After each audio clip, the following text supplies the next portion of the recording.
ओम शांति। आज 10/12/2024 प्रातः मुरली ओम शांति बाप दादा मधुबन। आज महावाक्य बाबा कहले मिठे बच्चे तुमर यही रेकर्ड अर्थात गीत संजीवनी बुटी अटे। यह बजाइबा द्वारा उदासी अर्थात निरुत्साहित भाव दूर होइजिब। प्रश्न अवस्था बिगिड़ी जिबार कारण कौन? केउ जुक्ति द्वारा अवस्था बहुत भल होई परिबो? उत्तर ज्ञानर नृत्य करुनाहांती, पर चिंतन परदर्शन रे निजर समय नष्ट कर देउछंती, सेतिपाई अवस्था बिगिड़ी जाउची। अन्य को दुख देउछंती, तार प्रभाव मध्य अवस्था उपरे पड़ी थाए। अवस्था सेतेबेले भल रहिबो जेतेबेले परस्पर मध्य रे मिठा होई चालिबो, याद उपरे संपूर्ण ध्यान थिबो।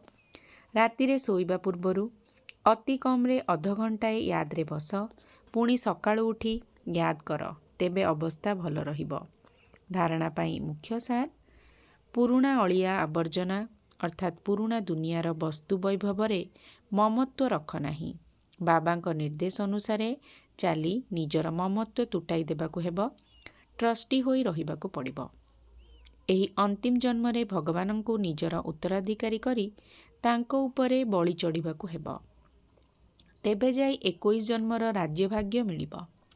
बाबा को याद करी सेवा करिबाकु हेबो, निशारे रहिबाकु पड़िबो। रेजिस्टर जेपरी खराब न हेबो सेथिप्रति ध्यान देबाकु हेबो। वरदान प्रत्यक्ष फल द्वारा अतीन्द्रिय सुखर अनुभूति करुथुबा निस्वार्थ सेवाधारी हुओ।